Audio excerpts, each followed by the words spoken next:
Basically मैं एक चिकित्सक हूँ, डॉक्टर हूँ, क्वालिफाइड डॉक्टर हूँ और साथ ही मैंने एलएलबी किया हुआ है।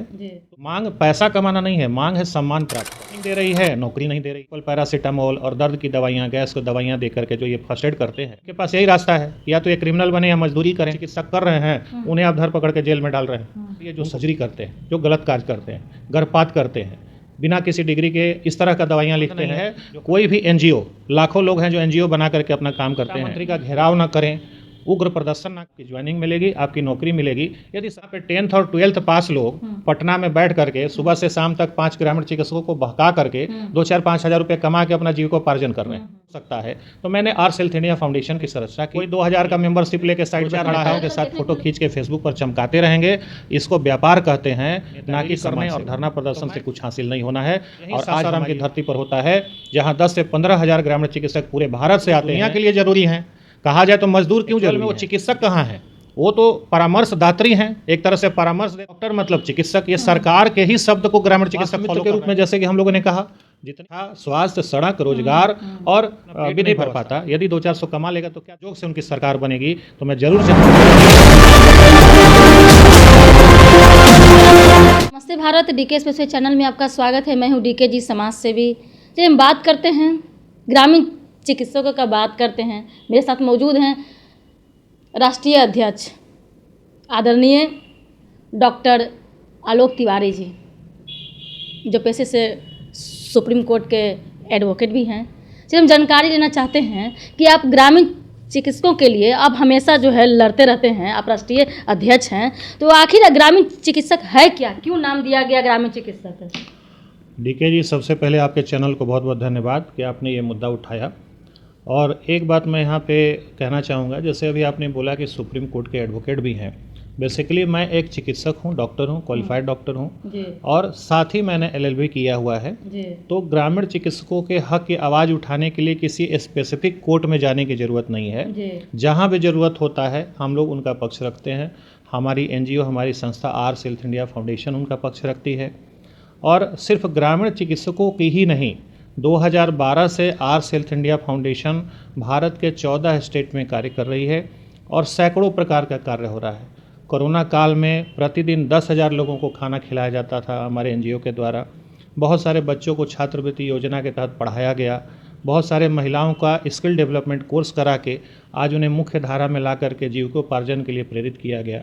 इसी कड़ी में जब हमने देखा कि ग्रामीण चिकित्सक शोषण का शिकार हो रहे हैं, तो हमारी संस्था ने यह निर्णय लिया कि इनके लिए भी कार्य करना चाहिए।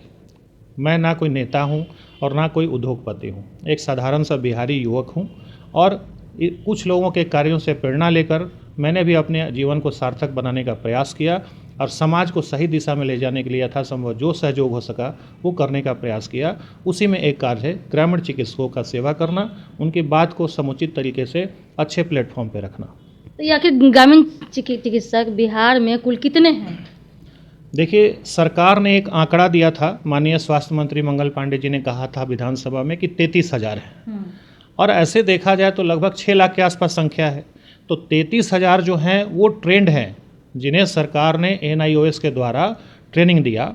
लेकिन ऐसे तो 6 लाख प्लस होंगे, क्योंकि आए दिन जब जनसंख्या बढ़ रही है, अदर प्रोफेशनल्स बढ़ रहे हैं, तो उसी में बाकी ग्रामीण चिकित्सक भी बढ़ रहे हैं। तो संख्या अगर अनुमानित देखा जाए तो 6 से 7 लाख के आसपास है। इसमें कहा जा रहा है कि आखिर ग्रामीण चिकित्सकों का क्या मांग क्या है? देखिए, ये तो पूरी दुनिया जानती है, आप भी मीडिया पर्सन हैं, आपको अच्छे से पता है कि मांग क्या है। मांग पैसा कमाना नहीं है, मांग है सम्मान प्राप्त करना। सरकार ट्रेनिंग दे रही है, नौकरी नहीं दे रही है। दूसरे तरफ से पुलिस प्रशासन को लगा देते हैं कि इनको पकड़ो, तो फिर ट्रेनिंग आपने दिया क्यों? तो ये क्या करेंगे? अपना जो फर्स्ट एड का चिकित्सा होता है वो सिंपल पैरासीटामोल और दर्द की दवाइयाँ, गैस की दवाइयाँ दे करके जो ये फर्स्ट एड करते हैं, उसको बंद करके ये क्रिमिनल बन जाए। अगर इन्हें यही करना था तो ये ट्रेनिंग क्यों लेते? अब इनके पास यही रास्ता है, या तो ये क्रिमिनल बने या मजदूरी करें। तो क्या सरकार चाहती है कि मजदूरीकरण को बढ़ावा दिया जाए, साक्षरता को नहीं?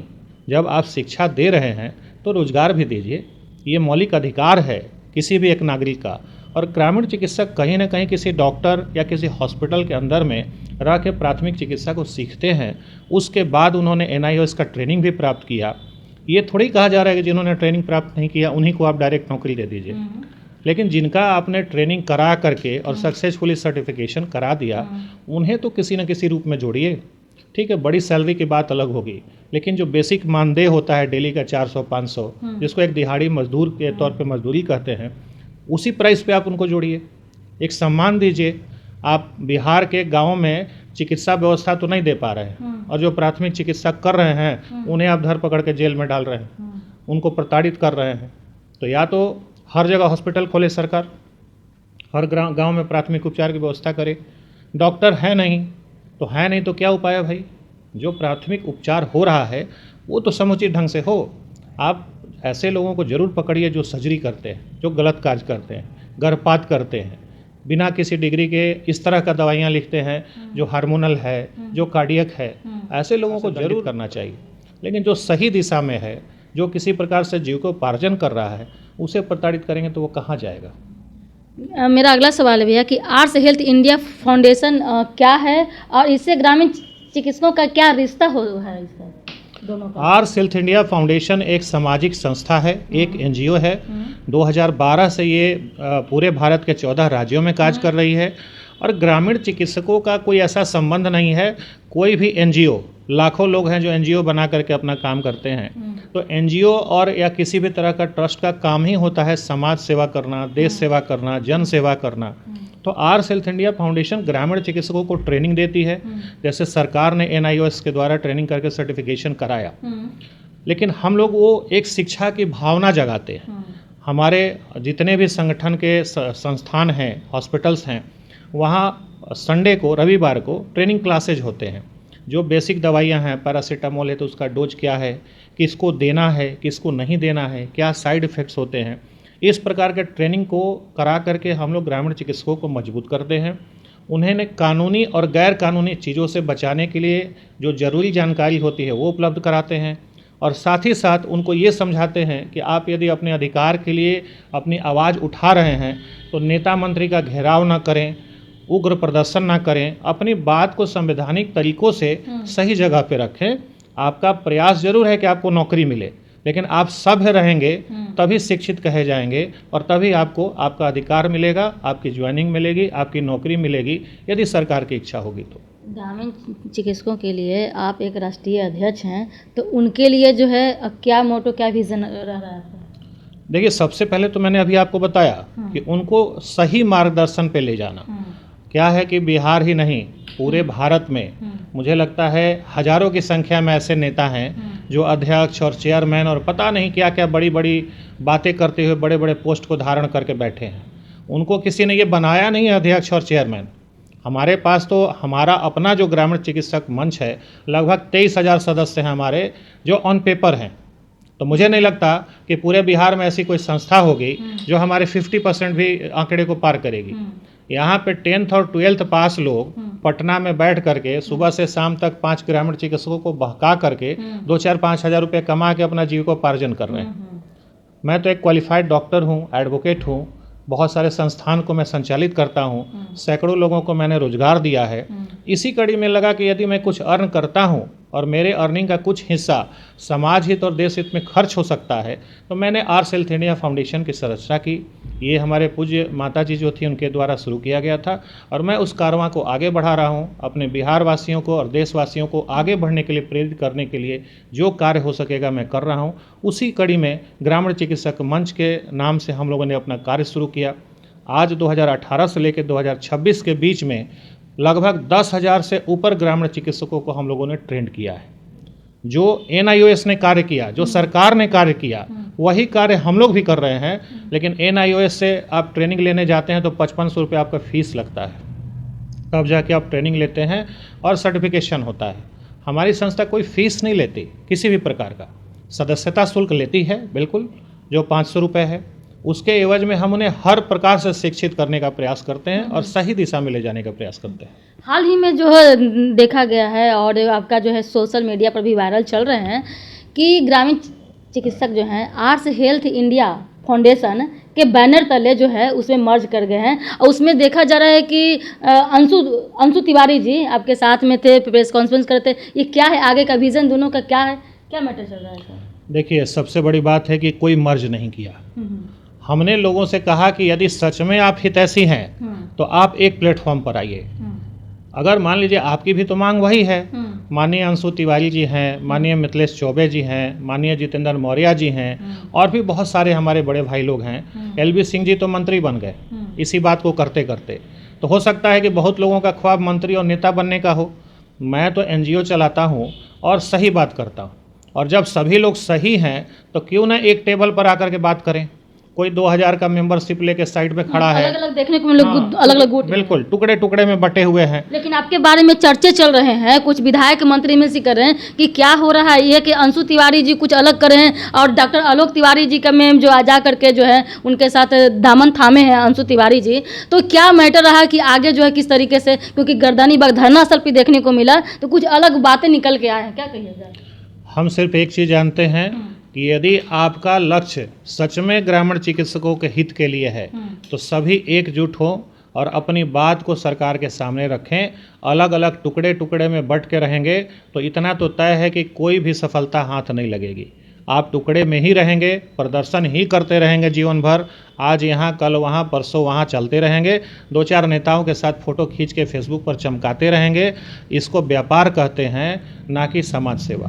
तो मैं किसी भी ऐसे संस्था को, मैं किसी व्यक्ति विशेष की बात नहीं कर रहा, कोई भी संस्था जो इस प्रकार का कार्य कर रही है मेरे ख्याल से उचित नहीं है।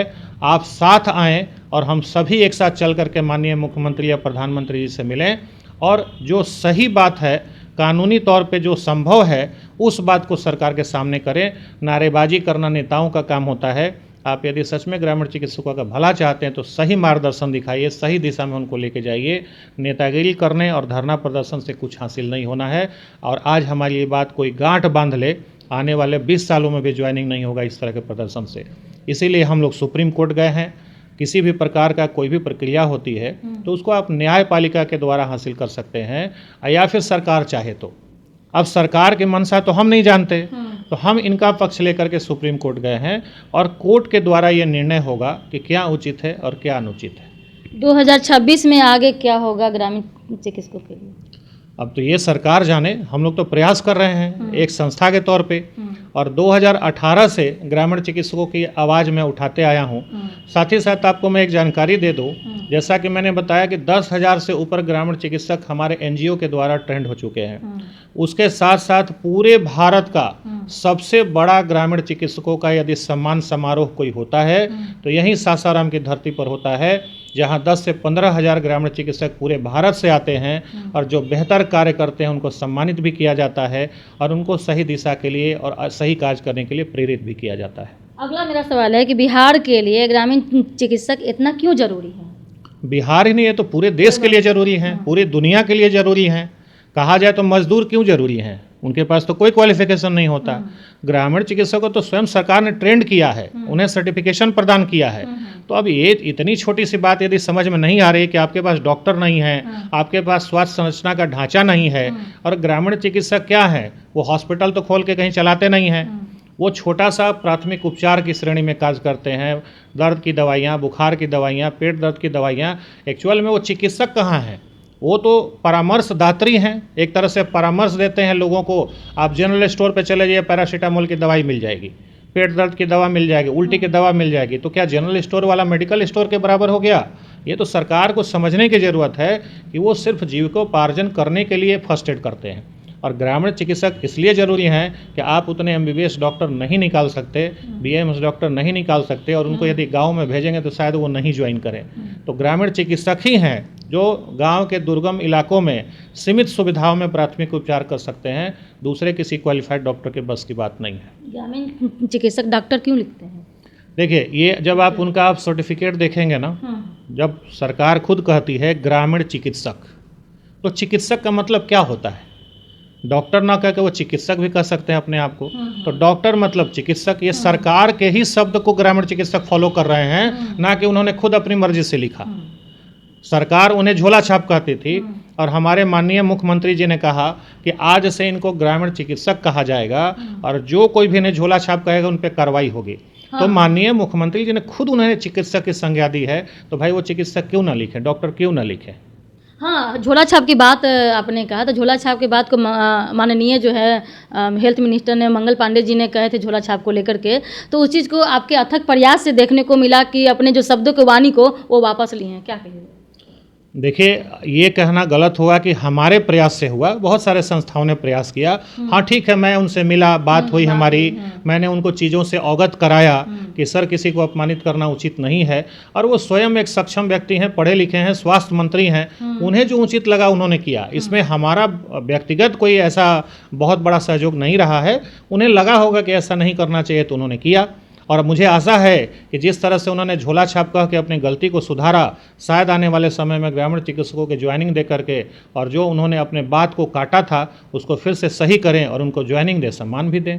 NIOS के द्वारा प्रशिक्षण मिला, तो फिर अगर एडजस्टमेंट की बात आएगी तो कैसे और कहाँ होगा?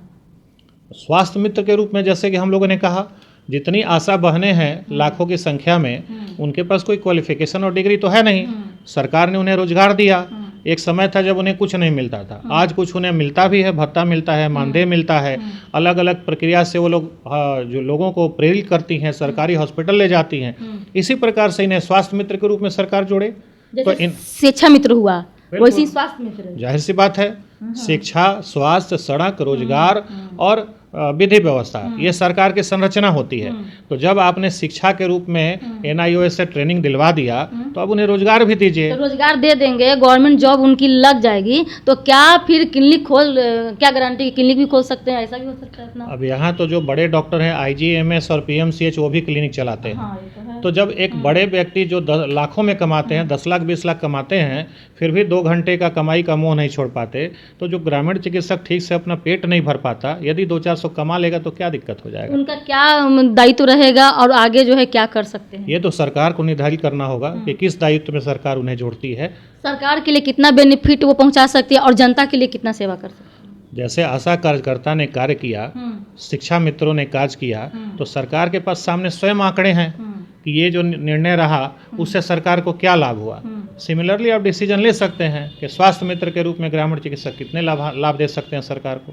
हाल ही में देखा गया कि लेट्स इंस्पायर बिहार, जो बिहार दिवस पे जो है आदरणीय जो है IPS विकास वैभव जी के प्रोग्राम में देखा गया, आपको सम्मानित भी किया गया, और मतलब कि आपके सहयोग में जो है दूर दूर से जो है ग्रामीण चिकित्सक भी आर्ट्स हेल्थ इंडिया फाउंडेशन के बैनर तले आए हुए थे, हज़ारों की संख्या में। तो वो भी थे, बड़े बड़े लोगों से अपने मिले, किए उन ग्रामीण चिकित्सकों के लिए। यहाँ तक कि शशि जी भी आपकी सराहना किए हैं, शशि यादव जी MLC हैं, विधायक हैं, गुरुआ के विधायक हैं, उपेंद्र प्रसाद जी, वो भी आपका सराहना किए। न जाने बहुत लोग जो हैं वहाँ पर कि हाँ ये एक ऐसा बंदा है सासाराम रोहतास का, जो मतलब कि जिस तरीके से शिक्षा मित्र को लेकर के हो, वित्त रहित के मामले को लोग जितना MLC विधायक जो उठाते हैं ना, स्नातक वाले करते हैं ना, तो इस तरीके से जो ट्रेनिंग पटना में चल रही है, तो हमको वो फोर्स किया गया था कि आप जाइए। तो पटना से रोहतास हम आते हैं, पटना का राजनीति का पटना का करते हैं, तो फोर्स किया गया कि आखिर ऐसा जिस तरीके से ग्रामीण चिकित्सक के लिए लड़ते हैं, जा करके उनसे इंटरव्यू लिया जाए, आखिर क्या है नहीं है। तो तभी मैं यहाँ पर आई हूँ, तो बहुत इसे सराहनीय के पात्र कर रहे हैं, क्या कहिएगा इस पर? देखिए, जितने बड़े भाई हैं, माननीय शशि मैडम हैं या हमारे गार्जियन IPS विकास वैभव सर हैं, ये सभी बिहार को आगे बढ़ाने के लिए प्रयास करते हैं। ये हमारे राज्य के सपूत हैं। यदि इनका आशीर्वाद किसी रूप में प्राप्त हो रहा है तो ये मेरा सौभाग्य है, और मैं अपने कार्यों को करते रहूँगा। यदि मेरे कार्यों की सराहना हो रही है तो यहाँ ये कहना अनुचित होगा कि सिर्फ मेरे कार्यों की सराहना हो रही है। हमारे बहुत सारे ग्रामीण चिकित्सक भाइयों बहनों का भी हमारे साथ सहयोग रहा है, और उसके साथ ही ये कारवां धीरे धीरे आगे बढ़ रहा है। और आप जब भी कुछ शुद्ध मन से कार्य करते हैं तो लोग अप्रिशिएट भी करते हैं और शिकायत भी करते हैं। तो हमारे लिए आलोचना हो या बड़ाई हो, हम तो उसको एक बराबर देखते हैं। और जब तक ग्रामीण चिकित्सकों की ज्वाइनिंग नहीं होगी तो इस तरह का सराहना मेरे लिए कोई बहुत मायने नहीं रखता। मैं इन सभी बंधुओं से और बड़े भाइयों से अनुरोध करूंगा कि ये सराहना सरकार की करें, सरकार तक बात को पहुंचाएं, और सरकार से अनुरोध करें कि ग्रामीण चिकित्सकों की ज्वाइनिंग हो। एक मेरा लास्ट क्वेश्चन है कि ग्रामीण चिकित्सकों के लिए अथक प्रयास आप करते आ रहे हैं, हमेशा कुंभ लगाते रहे हैं, लेकिन ये जो कुंभ मेला में जो है ये 2026 है, 2026 में कुंभे को कुंभ महाकुंभ आप लगा रहे हैं 6 दिसंबर 2026 को। ये क्या विजन है, क्या है? पूरा भारत के लोग आ रहे हैं, क्या कुछ इसमें जो कुंभों के महाकुंभ में क्या कुछ होने वाला है? ये ग्रामीण चिकित्सकों का महाकुंभ है। आप हजारों संस्थाएं देखती होंगी, अलग अलग क्षेत्र में स्पोर्ट्स के लिए कोई कार्य करता है, कोई साहित्य के क्षेत्र में कार्य करता है। पूरे भारत में ऐसी कोई संस्था नहीं है या ऐसा कोई नेता नहीं है जो ग्रामीण चिकित्सकों के कार्यों को सराहे, उन्हें ट्रेनिंग दे, उन्हें सही मार्गदर्शन के लिए प्रेरित करे, उन्हें सर्जरी करने से रोके और उन्हें ऐसा कोई भी काम करने से रोके जो गैर कानूनी हो, सरकार समाज की नज़र में गलत हो। तो ऐसे जितने भी ग्रामीण चिकित्सक हैं जो सही दिशा में कार्य करते हैं, देश हित में कार्य करते हैं, उनको इस महाकुंभ में सम्मानित किया जाता है, उनके कार्यों को सराहा जाता है, ताकि बाकी ऐसे लोग जो गलत कार्य कर रहे हैं वो प्रेरणा लेकर के सार्थक प्रयास के साथ अच्छा काम करें और सही और स्वस्थ समाज की रचना करें। तो जो 6 दिसंबर 2026 को हमारा कार्यक्रम है, ये 2018 से होते चला आ रहा है और बहुत सारे लोगों इससे जुड़ चुके हैं और यही कारण है कि ग्रामीण चिकित्सकों को भी सम्मान की दृष्टि से देखा जा रहा है, क्योंकि इस कार्यक्रम में देश स्तर के नेता, मंत्रीगण और बड़े बड़े समाज सेवी जुटते हैं और वो इस बात को महसूस करते हैं कि ग्रामीण चिकित्सकों की ज्वाइनिंग कितनी ज़रूरी है। जब तक वो जानेंगे नहीं, महसूस नहीं करेंगे तो सरकार तक बात कैसे पहुंचेगी। तो इस महाकुंभ का उद्देश्य यही है कि लोगों को सम्मानित भी किया जाए और अपनी बात सरकार तक पहुंचाया भी जाए। बड़े बड़े जो है मंत्री, विधायक हो सके कि सीएम भी आ जाए करने के लिए, ऐसा जो है चल रहा है। हम तो माननीय मुख्यमंत्री जी से बिल्कुल चाहेंगे कि वो आएँ, हमारे लिए तो सम्मान की बात होगी। अभी तो जो चल रहा है स्थिति बिहार में, तो वर्तमान मुख्यमंत्री जी रहें या भविष्य के मुख्यमंत्री जी रहें, देश की जनता है आपकी ग्रामीण चिकित्सक भी और हमारी संस्था भी। आप आएँ, आशीर्वाद दें, तो इससे बेहतर क्या होगा। और यदि वो आशीर्वाद देते हैं तो हमारा दावा है कि जो 6 लाख ग्रामीण चिकित्सक हैं, यदि एक गांव में 20 लोगों को भी समझाते हैं तो 1.25 करोड़ से 1.5 करोड़ वोट इन्फ्लुएंस करने की क्षमता रखते हैं। ये अगला इलेक्शन जो भी हमारे मुख्यमंत्री महोदय होंगे वो नहीं हारेंगे, ये मेरा दावा है। ग्रामीण चिकित्सकों के सहयोग से उनकी सरकार बनेगी। तो मैं ज़रूर चाहूँगा कि हमारे इस महाकुंभ में आएँ और ग्रामीण चिकित्सकों का हौसला बढ़ाएँ। आप ग्रामीण चिकित्सकों के लिए एकदम जान देते हैं, न्यौछावर करते हैं, सम्मान करते हैं। हमेशा जो है बड़े विधायक, मंत्री से लेकर के हर जगह सांसद से लेकर कौन ऐसा जो है नहीं छूटा, हर जगह जाते हैं। तो क्या मतलब कि अगला नेक्स्ट विजन चुनाव लड़ने का है क्या? देखिए, चुनाव लड़ना होता तो 2012 से 2026 नहीं आता।